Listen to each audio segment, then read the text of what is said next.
Assalamualaikum warahmatullahi wabarakatuh. Perkenalkan, nama saya Najmara Laila. Saya dari kelas HKIC dengan NIM 1119091. Dan rekan saya Aurora Salsa Diva dengan NIM 1119097. Kami dari kelompok 2. Di sini kami akan mempresentasikan hasil diskusi dari kelompok kami, yaitu tentang prinsip kekuasaan politik. Pengertiannya adalah cara etimologi prinsip berasal dari bahasa Inggris, yaitu principle, dengan artinya prinsip, asas, serta pendirian. Kata prinsip dalam Kamus Besar Bahasa Indonesia adalah asas, dengan arti kebenaran yang menjadi pokok dasar berpikir, bertindak, dan sebagainya, atau bisa disebut juga dengan dasar. Definisi dari kata prinsip adalah pernyataan fundamental atau kebenaran umum maupun individual yang dijadikan oleh seseorang atau kelompok sebagai sebuah pedoman untuk berpikir atau bertindak. Nah, ini adalah macam-macam prinsip kekuasaan politik.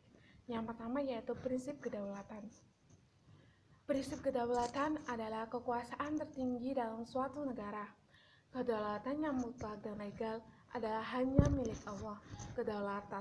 Kedaulatan tersebut dipraktekkan dan diamanahkan kepada manusia selaku khalifah di muka bumi.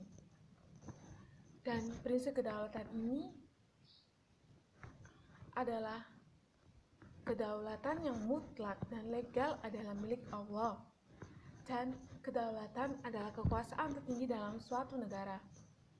Dan prinsip kedaulatan dalam Al-Quran tertera dalam surat Yusuf ayat 40 sebagai berikut secara terlampir dengan terjemahan, kamu tidak menyembah yang selain Allah kecuali hanya menyembah nama-nama yang kamu dan nenek moyangmu membuat-buatnya. Allah tidak menemukan suatu keterangan pun tentang nama-nama itu. Keputusan itu hanya milik Allah.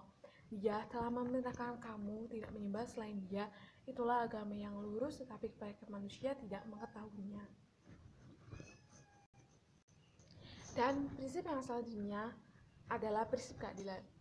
Keadilan adalah kunci utama penyelenggaraan negara. Keadilan dalam hukum menghendaki setiap warga negara sama kedudukannya di depan hukum. Ketika Rasulullah memulai membangun negara Madinah, ia memulainya dengan membangun komitmen bersama dengan semua elemen masyarakat yang hidup di Madinah dari berbagai suku dan agama. Jadi, kekuasaan politik tanpa prinsip keadilan pasti tidak akan berjalan dengan baik, karena keadilan adalah kunci utama dalam penyelenggaraan suatu negara. Dan keadilan, dengan adanya keadilan, semua persamaan atau derajat di atas manusia, derajat sama manusia akan sama tingginya. Dan dalam prinsip keadilan terdapat dalam Al-Quran, yaitu surat An-Nisa ayat 58 dan 137. Dan yang terakhir adalah surat An-Nisa ayat 58 dengan terjemahan, sesungguhnya Allah menyuruh kamu menyampaikan amanat kepada yang berhak menerimanya dan menyuruh kamu apabila menetapkan hukum di antara manusia supaya kamu menetapkan dengan adil. Sungguhnya Allah memberi pengajaran yang sebaik-baiknya kepadamu. Sungguhnya Allah adalah Maha Pendengar lagi Maha Melihat. Surat An-Nisa ayat 58. Dan prinsip yang ketiga ialah prinsip musyawarah dan ijma.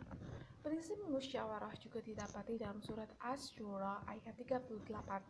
Syura dan ijma adalah proses pengambilan keputusan dalam semua urusan masyarakat yang dilakukan melalui konsensus dan konsultasi dengan semua pihak. Jadi, kenapa musyawarah? Kenapa prinsip musyawarah digunakan? Prinsip musyawarah digunakan ialah untuk mencari mufakat dalam menjalankan suatu kekuasaan politik dalam suatu negara. Jadi, dalam pengambilan keputusan pasti dengan musyawarah. Dan prinsip musyawarah terdapat dalam surat Al-Imran ayat 159 sebagai yang terlampir dengan terjemahan, maka disebabkan rahmat dari Allah kamu berlaku lemah lembut terhadap mereka. Sekiranya kamu bersifat keras lagi berhati kasar, tentulah mereka menjauhkan diri dari sekelilingmu.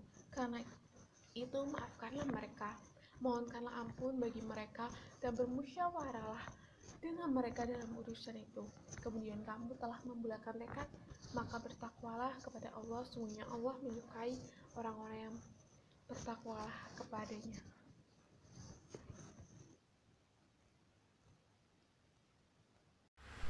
Selanjutnya saya akan meneruskan penjelasan dari rekan saya, Mbak Najma. Prinsip persamaan. Prinsip persamaan berarti bahwa setiap individu dalam masyarakat mempunyai hak yang sama, juga mempunyai persamaan mendapatkan kebebasan dalam berpendapat, kebebasan tanggung jawab, dan tugas-tugas kemasyarakatan tanpa didiskriminasi rasial, asal-usul, bahasa, dan keyakinan. Contohnya surat Al-Hujurat ayat 10 dan ayat 10. Selanjutnya, prinsip hak dan kewajiban negara dan rakyat.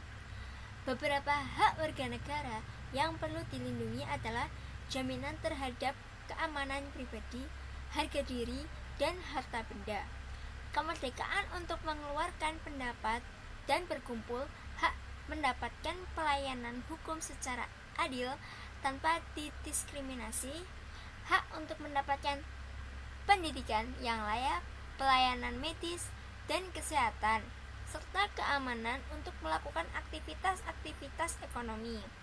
Contohnya surat An-Nisa ayat 59.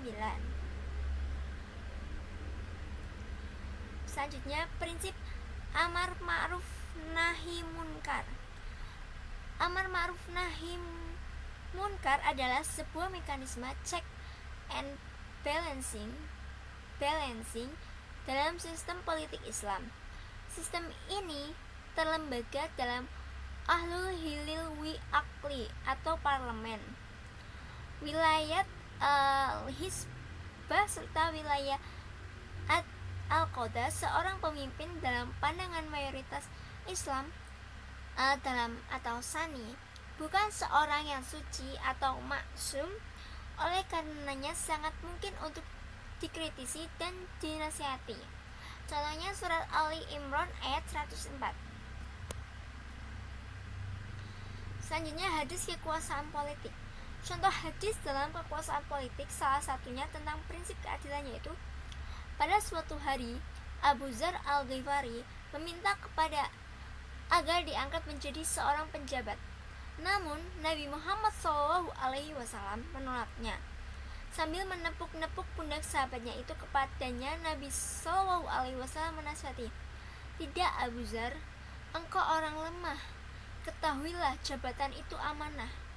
Ia kelak di hari kiamat merupakan kehinaan dan penyesalan, kecuali bagi orang yang mendapatkannya dengan benar dan melaksanakan tugas dan kewajibannya dengan benar pula." Hadis riwayat Bukhari. Imam Nawawi menyebut hadis di atas merupakan pedoman dasar dalam berpolitik. Politik dapat menjadi sumber petaka bagi orang yang tidak mampu dan tidak bertanggung jawab. Sekian presentasi dari kelompok kami. Terima kasih. Wassalamualaikum warahmatullahi wabarakatuh.